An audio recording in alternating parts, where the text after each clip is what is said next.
श्री शिवाय नमस्तु भयम। दोस्तों, जैसा कि आप सभी लोग जानते हैं कि 3 अप्रैल 2026 यानी शुक्रवार को पड़ रही है वैशाख महीने की कृष्ण पक्ष प्रतिपदा तिथि। और दोस्तों, यह वह तिथि है जो वैशाख मास में पड़ने वाली सबसे बड़ी तिथि है, क्योंकि यह शुक्रवार के दिन पड़ रही है और इसका बहुत ही बड़ा और विशेष महत्व होता है। पूज्य गुरु जी ने कहा है कि अगर कभी भी मौका लग जाए और वैशाख महीने की प्रतिपदा तिथि शुक्रवार को पड़ जाए तो आप लोगों 11 चावल के दाने का उपाय तो अवश्य ही करना चाहिए। इन दोनों का संयोग बहुत ही कम आता है। इसी के साथ में गुरु जी ने अपने शिव पुराण कथा में बताया है कि इस दिन आपको 11 चावल दाने का उपाय तो आपको अवश्य ही करना चाहिए, क्योंकि ऐसा दिन पूरे साल में सिर्फ एक ही बार आता है। और दोस्तों, आप सभी लोग जानते हो कि शुक्रवार प्रतिपदा तिथि का अगर सबसे बड़ा कोई उपाय है तो वह 11 चावल के दाने वाला उपाय है। तो दोस्तों, इस शुक्रवार प्रतिपदा तिथि के दिन आप लोगों को इस 11 चावल दाने वाले उपाय को जरूर करना है। बहुत सारे लोग होंगे जिन लोगों ने इस उपाय को ना किया हो, मतलब पूरा साल निकल गया, उन्होंने किसी भी दिन इस 11 चावल के दाने वाले उपाय को ना किया हो। पर दोस्तों, आपके पास एक आखिरी मौका बचा हुआ है, जो कि 3 अप्रैल शुक्रवार प्रतिपदा तिथि के दिन है। तो इस दिन आप लोगों को इस वाले उपाय को जरूर कर लेना है। भले ही आप पूरे महीने भर इस उपाय को ना किया हो, पर अगर आपने इस वैशाख महीने की प्रतिपदा तिथि के दिन अगर इस वाले उपाय को कर लिया तो आपको इस उपाय को करने का वह फल मिलेगा जिसकी आपने कभी कल्पना भी नहीं करी होगी। इसीलिए आप लोग इस वाले उपाय को एक बार जरूर कर लेना है, ताकि आप लोगों के हाथ से यह मौका ना जा सके और आपको इस उपाय को करने का फल मिल सके। दोस्तों, यह उपाय पंडित जी ने अपनी अभी की ही श्री शिव महापुराण की कथा में बताया है जी। इस उपाय को आज हम आपको बहुत अच्छे से समझाने वाले हैं। इस वीडियो को देखने बाद इस उपाय को समझने के लिए आपको कोई और वीडियो को देखने की जरूरत नहीं पड़ेगी। तो चलिए दोस्तों, उपाय को शुरू करते हैं। देखिए, ये इस वैशाख महीने के शुक्रवार प्रतिपदा तिथि के दिन ये इतना खास होता है, इतना महत्वपूर्ण होता है। देखा गया कभी कभी बड़े बड़े पूजा पाठ अनुष्ठान से जो मनोकामना पूर्ण नहीं होते, वो वैशाख महीने के शुक्रवार प्रतिपदा तिथि के दिन एक छोटे से उपाय करने से ही आपकी मनोकामना पूर्ण हो जाती है।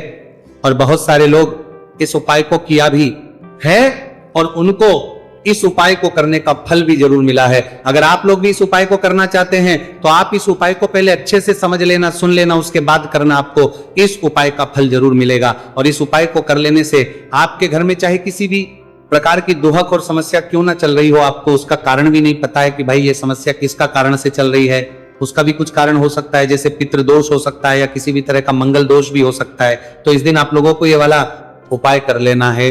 ये एक ऐसा उपाय है जिस उपाय को अगर किसी विशेष दिन पर किया जाए तो भाई उस विशेष दिन का जो है वो तो हमें मिलता ही मिलता है, पर हमने उस दिन पर इस उपाय को किया है तो हमें उससे भी बड़ा फल मिलता है, और फल बहुत जल्दी मिलता है, क्योंकि आप इस उपाय को बहुत ही बड़े और विशेष पर कर रहे हो। तो चलिए अब उपाय के बारे में बात करते हैं, लेकिन उससे पहले आप लोगों को यह जानना आवश्यक है कि आखिर यह उपाय किस समय करना है, किसको करना है और कैसे करना है। तो चलिए हम आगे आपको वीडियो में एक एक करके बता देते हैं। लेकिन उससे पहले अगर आप लोग हमारे चैनल पर पहली बार आए हैं या फिर मेरी आवाज आज पहली बार सुन रहे हैं तो हमारे चैनल वास्तविक जानकारी को सब्सक्राइब जरूर कर लेना, और इस वीडियो को करके कमेंट बॉक्स में श्री शिवाय नमस्तु भयम ओम नमः शिवाय जरूर टाइप कर देना।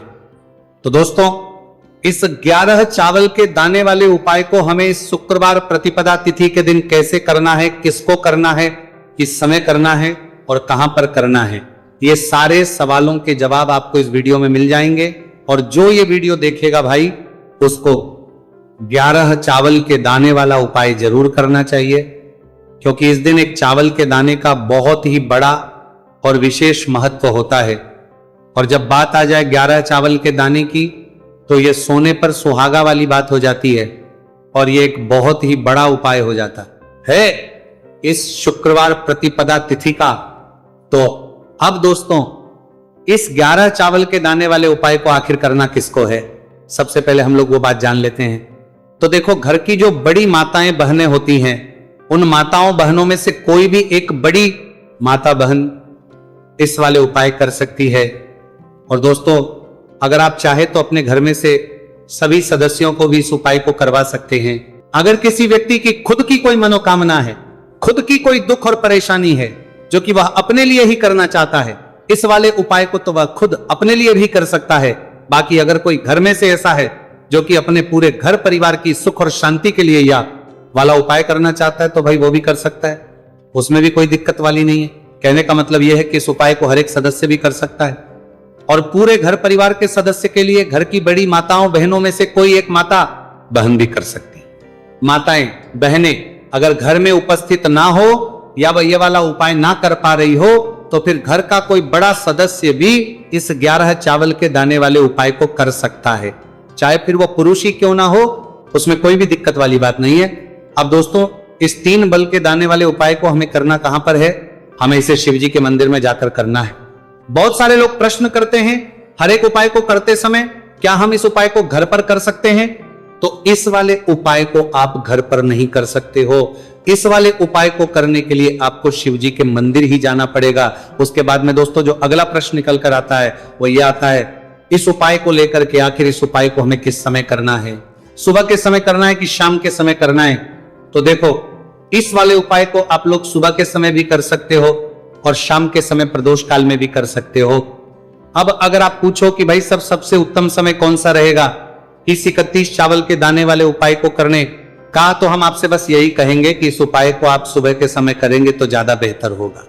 बाकी अगर प्रदोष काल शाम के समय भी करेंगे तो भी अच्छा होगा, उसमें कोई भी दिक्कत वाली बात नहीं है। तो अब दोस्तों अगली सबसे बड़ी और महत्वपूर्ण बात आती है, वो ये आती है कि सुबह अगर हम उपाय को करेंगे तो हमें कितने बजे से लेकर कितने बजे तक के बीच में करना है, और शाम के समय प्रदोष काल में करेंगे तो हमें कितने बजे से लेकर कितने बजे के बीच में करना है। तो देखो, सुबह जितनी जल्दी हो सके आप उपाय को करने की कोशिश करना। बाकी अगर किसी कारणवश लेट भी हो जाओ थी, देर भी हो जाए, तो 10 या 11 बजे तक भी आप उपाय कर लेना, पर 12 बजे से ज्यादा देरी ना हो, ठीक है? इस बात का ध्यान रखना। उसके बाद में दोस्तों अगर शाम के समय प्रदोष काल की बात करें, प्रदोष काल का जो समय है होता है वो शाम के 6 बजे से शुरू हो जाता है। मतलब शाम के 6 बजे से लेकर 7 बजे के बीच का जो समय होता है यह समय प्रदोष काल का समय होता है। पर अभी जो मौसम चल रहा है, इस मौसम में जो है शाम बहुत देरी से होती है, तो आप इस उपाय को 7 या 8 बजे के बीच में भी कर सकते हो। मतलब शाम के 6 बजे से 8 बजे के बीच में आप कभी भी इस वाले उपाय को कर सकते हो, उसमें कोई भी दिक्कत वाली बात नहीं है। अब दोस्तों यहां पर इस उपाय को लेकर एक और सबसे बड़ी बात यह निकल कर आती है कि इस 11 चावल के दानों को हमें लेना कहां से होता है, और हमें इस उपाय को करने के साथ में क्या और कुछ भी सामग्री ऐसी होती है जो शिव जी के मंदिर लेकर जानी पड़ रहती है। तो देखो यहां पर हम आपको बता दें, सबसे पहले आप लोग ये जान लो कि ये जो 3 चावल के दाने वाला उपाय है, सिर्फ और सिर्फ आप उपाय की सामग्री लेकर कभी भी शिव जी के मंदिर मत जाना, क्योंकि हमें भगवान के सामने यह नहीं दर्शा है कि अगर हम भगवान शिव जी के मंदिर आए हैं तो अपने फायदे के लिए आए हैं। तो इसलिए जो भी पूजन सामग्री है, उपाय सामग्री है 11 चावल के दाने, इसके साथ में आपको पूजन सामग्री भी जरूर लेकर जाना है। देखो, अगर सुबह के समय उपाय कर रहे हो तो सीधी सी बात है, 1 लोटा जल तो आप लेकर जाओगे ही जाओगे। वही 1 लोटा जल अगर मिट्टी का जल हो तो बहुत अच्छा रहेगा। मिट्टी का जल कैसे बना आता है, इसके लिए हमने पहले से बहुत सारी वीडियोस बना दी है आपके पास। इस दिन एक आखिरी मौका रहेगा, मिट्टी का जल शिव जी पर चढ़ने का और उपाय को करने का बहुत बड़ा आपको इस दिन फल मिलेगा। तो इसीलिए इस दिन हो सके तो भाई मिट्टी का जल चढ़ाना, तो अपने साथ में कम से कम 1 लोटा जल तो आपको लेकर जाना ही जाना है। अगर मिट्टी का जल नहीं है तो घर का जल भी आप इस्तेमाल कर सकते हो। इसके अलावा जो भी पूजन सामग्री है, देखो 11 के दाने ये अलग आपके रहेंगे और जो आपकी पूजन सामग्री रहेगी वो अलग रहेगी। पूजन सामग्री में आप जो भी चीज लेकर जाना चाहे वो लेकर जा सकते हैं, एक बेलपत्र भी लेकर जा सकते हैं, उसमें कोई भी दिक्कत वाली बात नहीं है। वहीं अगर हम बात करें शाम के समय की, तो शाम के समय शिव जी पर जल नहीं चढ़ता है, इसीलिए शाम के समय आप लोग एक दीपक तैयार कर लें जो कि गोल तीखा आटे का, शुद्ध देसी गाय का घी का होगा, है ना। इस बात का आप लोगों को ध्यान करना है, और इस दीपक को आपको घर से जलाकर नहीं लेकर जाना है, भगवान शिव जी के मंदिर में जाकर ही जलाना है। इस बात का भी आप लोगों को ध्यान रखना है। अब दोस्तों यहाँ पर हमें इस बात को समझना है कि ये 11 चावल के दाने हमें लेना कहां से है। क्या हमें दुकान से लेकर आना है या हमें अपने घर से लेना है या कहां से लेकर आना है, और कौन से चावल लेना है, क्योंकि चावल भी बहुत प्रकार के होते हैं। तो देखो, इन सभी सवालों के जवाब आप लोग एक बात में सुन लो कि भाई जो उपाय है, इस उपाय में आपको ये नहीं देखना है कि भाई कौन से चावल है कौन से चावल नहीं है। बस जो भी चावल ले रहे हो वो चावल का दाना सबूत होना चाहिए, मतलब साबुत होना चाहिए, टूटा हुआ नहीं होना चाहिए, कट्टा पीटा नहीं होना चाहिए। ये बात आपको ध्यान रखना है। बाकी आपका चावल बासमती हो या सादा चावल हो या कोई सा भी चावल हो, उसमें कोई भी दिक्कत वाली बात नहीं है।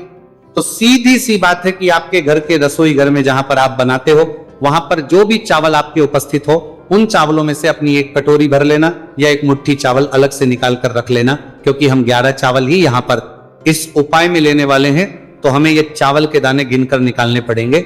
इस बात का आप लोगों को ध्यान रखना है। तो अपने उस चावल की कटोरी में से या चावल में से 11 ऐसे चावल के दाने आप लोग निकाल लो जो कि टूटे हुए ना हो, कटे पीटे ना हो, कोई दाग ना लगा हुआ हो, है ना। अच्छे साबुत चावल के दाने 31 दाने आप लोग निकाल कर रख लो और इन्हें किसी भी एक कागज की पड़िया में या किसी एक छोटी सी कटोरी में आप लोग रख लो, ताकि यह सुरक्षित रहे, आपके एक भी चावल का दाना इधर उधर ना हो और आपका उपाय भी पूरा अच्छे से हो जाए। तो भाई जैसे ही आपका उपाय की जो सामग्री है 11 चावल के दाने ये तैयार हो जाते हैं, उसके बाद में आपको जो भी अपनी पूजन सामग्री है सुबह समय कर रहे हो, तो एक लोटा जल और एक बेलपत्र या पूजन सामग्री जो लेकर जाना चाहो उसकी भी तैयारी कर लेना। और शाम के समय जा रहे हो तो भाई अपना जो दीपक है उसे तैयार कर लेना, ठीक है। और उपाय को करते समय शुद्धता का विशेष रूप से ध्यान रखना, ठीक है। सुबह सुबह स्नान करने के बाद ही उपाय को करने की आप लोग तैयारी करना। उसके बाद अगर शाम के समय की बात करें तो शाम के समय आपको स्नान करने की जरूरत नहीं है, पर शुद्धता ध्यान रखना है। आपको स्नान तो नहीं करेंगे, आप हाथ मुंह धोकर भी इस वाले उपाय को शाम के समय प्रदोष काल में कर सकते हैं, इसमें कोई दिक्कत वाली बात नहीं है।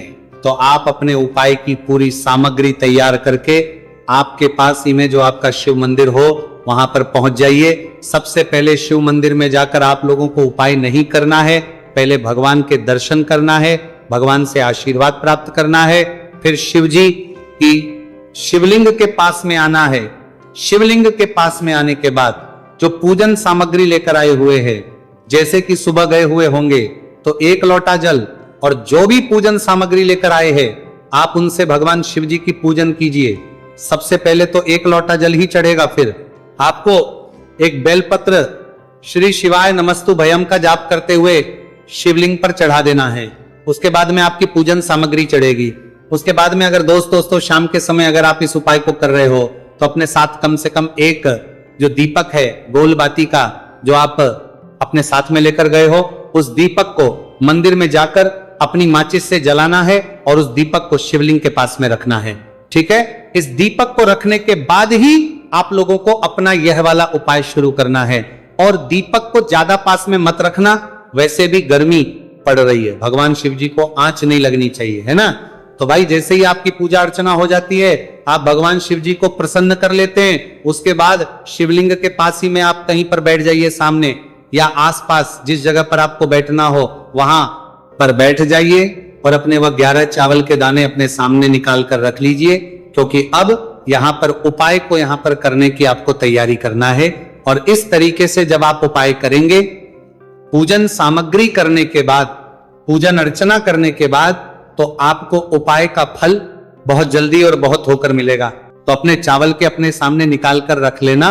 और ये जो उपाय है ये आपकी सीधे हाथ की हथेली से होगा, इसलिए इस बात का भी विशेष रूप से ध्यान रखना है। तो सीधे हाथ की हथेली का प्रयोग करके ही आप लोग अपना इस वाले उपाय को करना। अपने सामने जो भी आपके कागज की पुड़िया है उसको खोल कर रख लो, या कटोरी है तो भाई उसे अपने सामने रख लो और अपने वो 11 चावल के दाने निकाल लो, ठीक है। उसके बाद में दोस्तों अब आपको क्या करना है कि शिवलिंग आपके सामने होगी तो आपने वो 11 चावल के दाने एक एक करके, जहां पर आपने बेलपत्र चढ़ाए, आपको शिव जी के शिवलिंग के ऊपर चढ़ाना है।